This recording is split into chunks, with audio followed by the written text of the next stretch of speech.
Hi guys, welcome back to my channel.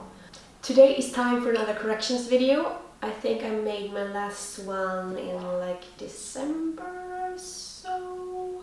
Don't remember. I haven't been so good at writing down my corrections the past 6 months, but I will try to improve that further on. Anyway, the first correction I have is arms for when doing pirouettes. And it's more to get the feeling that you have to really use this. I think I talked about this before also, but from the back, and also get the feeling if you're doing this. If you're doing like this, you get a certain feeling here. So get that feeling with you when you're doing a turn, like or something. Just you get here. You feel like you're using all of this with you for turning. Yeah. So this feeling. If I'm preparing to do a diagonal where we're going to turn, I'm going like this, just to get the feeling of how this is activated. So yeah. So everyone should work around their pigments from now. Anyway. Another correction regarding pirouettes is the arms. Again, which one is opening? Now I'm floating. Which arm is going first? First, if you're doing the preparation for a turn, and I'm going to turn. Which one is going to move first? You're going to open or you're going to close? And I always been the one closing. Then I got this one open instead, and this one just follows. So go, now I do it so there instead, and I feel I get better turns when I'm using this, not this, but just opening. So that's something I have really thought about, just the arms, or from this to which one is going first, which one is moving first, everything going so quickly. It's like in a microsecond, but still knowing, going, and still keeping this. I'm one of those person who has hyperextended knees, and I always basically lock them back, completely overstretch. I'm not sure how much you can see now. There. I'm overstretching, but a few months ago, my teacher told me, really focus on not overstretching. So this is me in first, just playing and overstretching. Legs are completely together. I can feel the knees, inside of my knees are touching, but they're overstretched.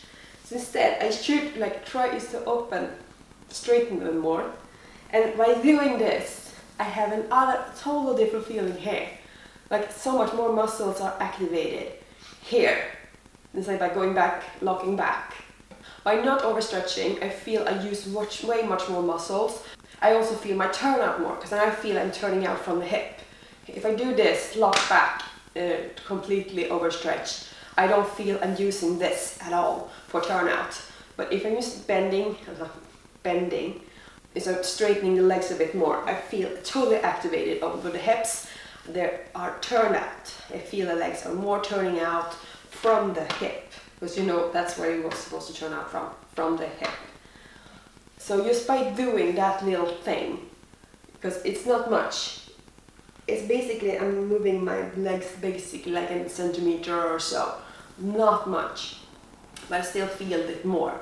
And yes, it's so much more tiring instead of standing there locking back, even though I'm activated, but I'm still not much as activated. I'm here. I really feel it. So, yeah.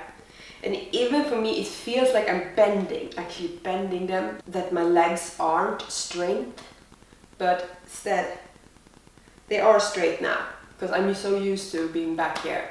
So, just a little bit more, I feel activated, I feel it, and Jesus, this is hard to do, but yeah, gonna improve in the long run. So that's something I've really been working on lately. One correction I got from a substitute we had is that when doing développés, like say for example in front, I have to move more my weight to my standing leg. Because I was thinking, I don't know how I was standing, not gonna lift my hip, oh, it hurts. Because if I move my weight more, it's not that much, it's just a little bit towards the working leg, or the standing leg. I'm gonna free up this leg more. Sorry, that was my couch. So, instead of being, not over here, it's really hard to show, because it's so little that I'm actually moving, but you still feel that you're moving your weight a bit more over towards your standing leg. Just tiny. You're not gonna go like that or lifting the hip or anything, but just to feel like you're more and more on the leg.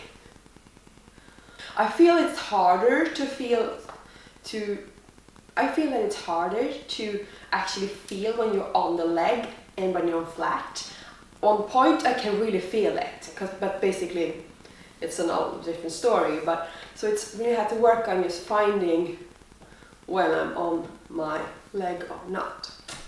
So my last correction I have is for when on point, is that I should be walking more towards my big toe and not falling back to my pinkies. Now I'm trying really hard falling back. Okay, so now I'm working really hard to actually feel that am I using my big toe. Now to push my weight way forward to my big toe and not fall back. Like this, wait, we're exaggerating, cramp, sorry. Yeah, so working towards the big toe and not falling back. So you really feel like you're walking over, that you're over your shoe and see what you're putting your weight. Now I'm putting my weight everywhere. And there they are. Now I feel both my big toes are hitting the floor, not hitting the floor, but I can feel the weight is more towards that, because I'm not standing behind me. I'm standing correctly. That was all the corrections I've gotten lately. I hope you enjoyed this video. If you do, please give it a thumbs up. Also, don't forget to subscribe. I post new videos here on Fridays. And if there's some kind of topic or something you want me to talk about or something, just feel free to leave video suggestions in the comment box down below.